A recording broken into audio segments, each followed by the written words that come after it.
सुतपा, निश्चिंत रहो, मैं आ रही हूँ।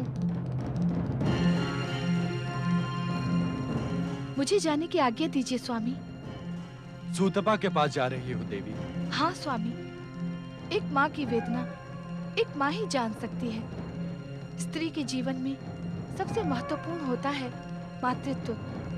यदि उसका मातृत्व संकट में पड़ जाए तो स्त्री का जीवन दुख के सागर में डूब जाता है।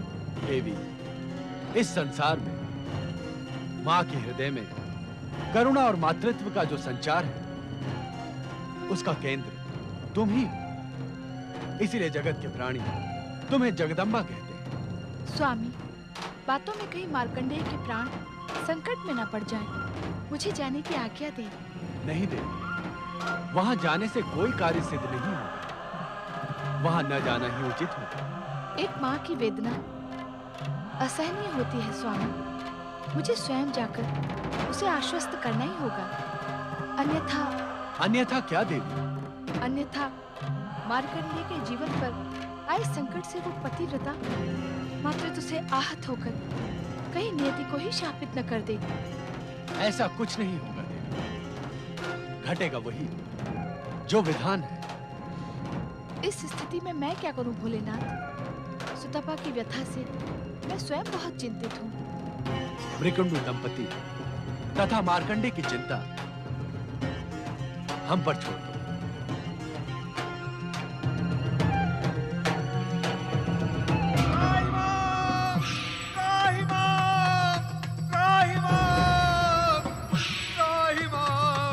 रक्षा करो दर्शन, रक्षा करो। क्या बात है यमदूत? तुम तो मार्कंडेय के प्राण हरने गए थे। उस चमत्कारी मायावी मार्कंडेय के नाम से ही मुझे भय लगने लगा है स्वामी। बकवाद ना करो और अपनी बात स्पष्ट कहो। स्वामी, जो ही हमारे सहयोगी मित्र ने उस मायावी मार्कंडेय पर यमपाश फेंका तो उसके सामने के शिवलिंग से भयानक ज्वालाएं निकली। यमपाश ने पलटकर हम पर ही प्रहार किया। मेरा मित्र यमदूत अभी भी वहां अचेत पड़ा है। मुझे विश्वास नहीं होता कि तुम सत्य कह रहे हो। आज तक ऐसा कभी नहीं हुआ कि यमदूत प्राण लिए बिना लौटे हों। ये अक्षरशः सत्य है स्वामी। शांत रहो। तुम्हारी पराजय ने यमलोक की परंपरा को कलंकित किया है, जिससे हम अधिक चिंतित हैं। अब हम स्वयं मायावी मार्कंडेय के प्राण हरने जाएंगे। स्वामी, आप? हाँ, हम। यदि सृष्टि के नियमों से खिलवाड़ किया गया तो तीनों लोकों में अराजकता फैल जाएगी। प्राणी के मृत्यु में एक क्षण का विलंब भी सृष्टि की व्यवस्था को अस्त व्यस्त कर देगा। पाश, हम स्वयं जाएंगे। चित्रगुप्त जी, मुझे विश्वास नहीं होता कि स्वयं यमदेव भी उस मायावी चमत्कारी मार्कंडेय के प्राण हर पाएंगे। दूत, मृत्यु से आज तक मृत्युलोक में जन्म लेने वाला कोई भी बच नहीं पाया है। होगा वही जो नियंता की इच्छा होगी। नारायण नारायण। परमपिता, अपने पुत्र नारद का प्रणाम स्वीकार करें। कहो नारद, क्या समाचार लेकर आए? समाचार नहीं परमपिता, मैं आज प्रार्थना लेकर आया हूँ। प्रार्थना? अवश्य कहो मेरे मानस पुत्र। परमपिता, निर्दोष बालक मार्कंडेय की अल्पायु के अभिशाप का अंत करके कृपया आप उसे दीर्घ आयु का आशीर्वाद प्रदान करें। नहीं नारद, नहीं। मैं स्वयं ऐसा नहीं कर सकता। क्यों? क्यों परमपिता, क्यों? उस निर्दोष निष्पाप बालक पर इतना क्रूर अत्याचार क्यों परमपिता? यह अत्याचार नहीं है। है परमपिता, है। वो बालक मेधावी, परम ज्ञानी, तेजस्वी है। उसे मिलने के पश्चात मुझे उसमें जगत कल्याण की अपूर्व ज्योति के दर्शन हुए परमपिता। इन सब के उपरांत भी वो नियंता की नियति और विधाता के विधान से अछूता नहीं है। किंतु परमपिता, जगत कल्याण को साक्षी मानकर नियंता की नीति और विधाता का विधान परिवर्तित भी तो हो सकता है ना? नहीं नारद, नहीं।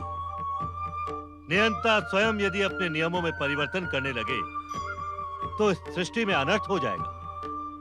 किंतु परमपिता, जगत कल्याण भी तो। नारद, जगत कल्याण से भी महत्वपूर्ण है नियति और विधान, क्योंकि विधान के संकट में पड़ने से यह जगत ही संकट में पड़ जाएगा। किंतु परमपिता। नारद, तुम परम ज्ञानी हो, तुम्हारे लिए कोई भी रहस्य नहीं है।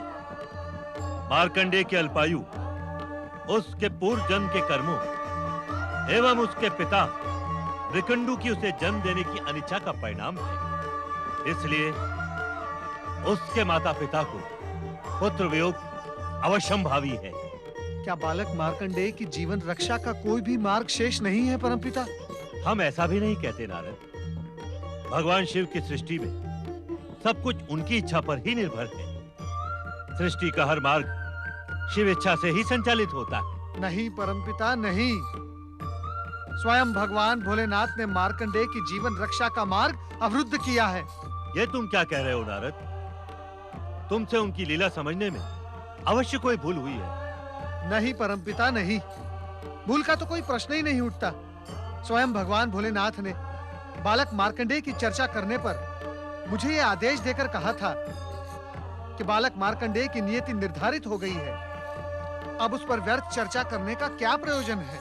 नारद, जिस प्रकार भगवान शिव अनंत हैं, उसी प्रकार उनकी प्रत्येक लीला भी अनंत है। उसे समझ लेना हर एक के वश में नहीं होता। तो मैं क्या करूं परमपिता, मैं क्या करूं? मैं किसी भी मूल्य पर बालक मार्कंडेय की प्राण रक्षा करना अपना कर्तव्य समझता हूं, आवश्यक समझता हूं। शिव आराधना करो पुत्र।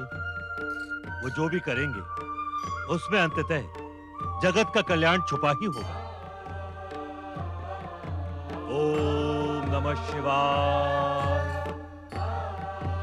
ओम नमः शिवाय। ओम नमः शिवाय। ओम नमः शिवाय। प्रणाम। हे भोलेनाथ, मैं नन्हा बालक हूँ।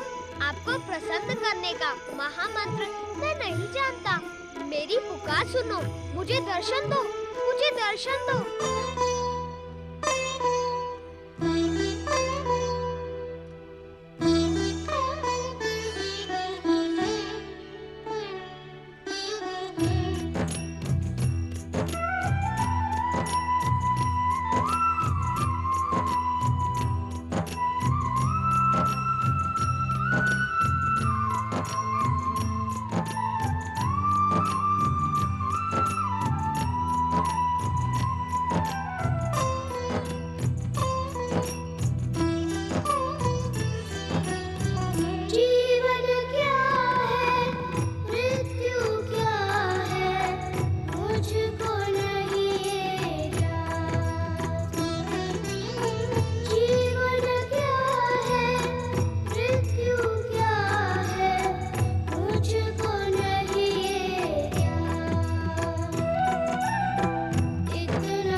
पुत्र मार्कंडेय, पुत्र मार्कंडेय, पुत्र मार्कंडेय, कहाँ हो तुम? हे भोलेनाथ, दया करे भोलेनाथ।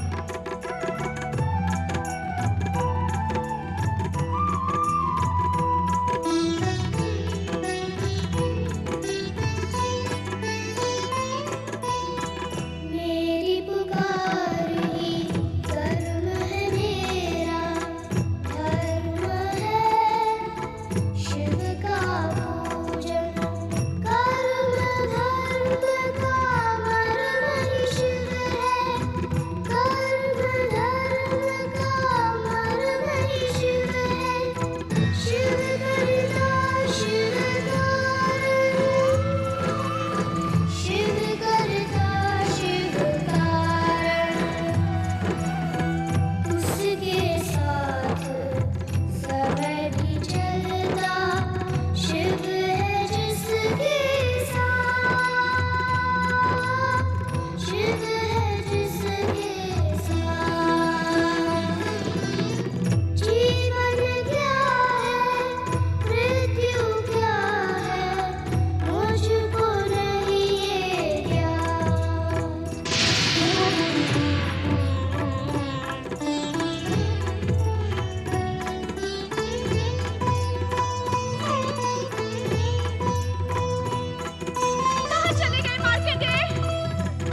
यम पाश पर माया चलाता है।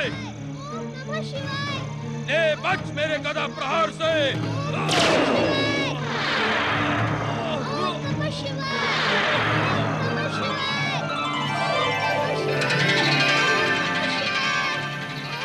यमराज, प्रभु भोलेनाथ, निष्ठा पूर्वक शिव आराधना करने वाले बालक मार्कंडे पर प्रहार करने का तुम्हारा साहस कैसे हुआ? इस बालक ने शिवलिंग को हृदय से लगाकर हमारी शरण ली थी। शरणागत की रक्षा करना हमारा कर्तव्य है। क्या तुम इस सत्य को नहीं जानते कि तुम मात्र काल हो, किंतु हम महाकाल हैं, महाकाल हैं, महाकाल हैं।